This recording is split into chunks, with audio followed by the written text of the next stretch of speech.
Principles are changeless. They remain the same year after year, century after century. They govern our lives and control the consequences of our actions. Stephen now discusses how we can develop greater effectiveness at home and work by aligning our personal and organizational values with principles or the natural laws of effectiveness.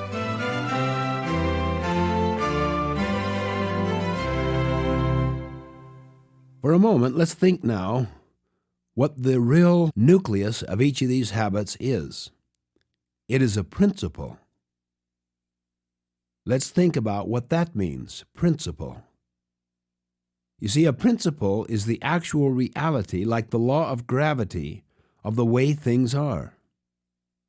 For instance, how many of you, when you were in school, did a lot of cramming? Think about it. Be honest with yourself. Did you get good at it?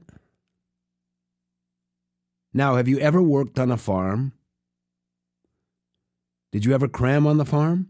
I don't mean just work hard at the end to bring in the harvest. I mean to forget to plant in the spring, to flake off all summer, and then to really hit it hard in the fall to bring in the harvest. Well, of course, that's patently foolish. And we know why. Because a farm is a natural system. It is governed by principles. You see, principles are natural laws. Now, this is pretty obvious when it comes to a farm, but what about the development of our mind? What would you say that is? Is it based upon social values, that which represents common behavior, or would it be based upon natural laws or principles? Is it possible that you can get a degree from school and not get an education? Of course it is. Why? Because the development of the mind is based on principles. The law of the farm, the law of the harvest, not on social values, however popular certain behavior patterns may be. So all aspects of our health, physical, mental, spiritual, emotional, are governed by the laws of the harvest, by principles, and not by popular social values. Now, this is an extremely important idea, and this idea lies at the very heart of each of these habits. You can't really fake these habits. You have to pay the price.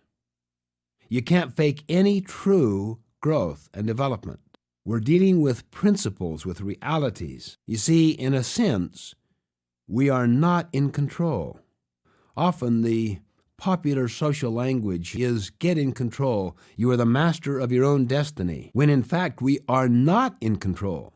Principles control. Now, if we accept that and follow these principles, then in that sense, we are in control.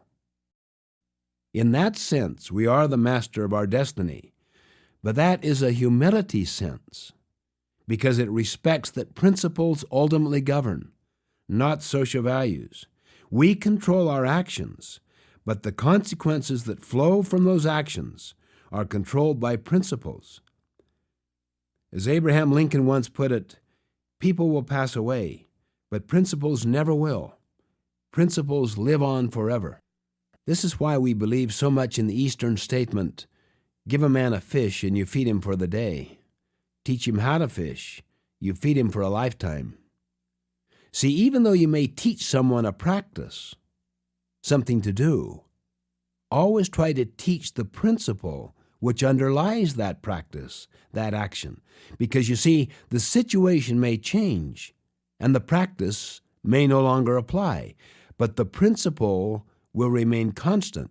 It will always apply. You see, principles are universal. They are natural laws. They are also self-evident, self-validating. They are changeless. They ultimately govern. Values don't govern. Principles ultimately govern. The key is to align our values, our habits, our behavior with principles. And when they are so aligned, you could almost use the words values and principles interchangeably.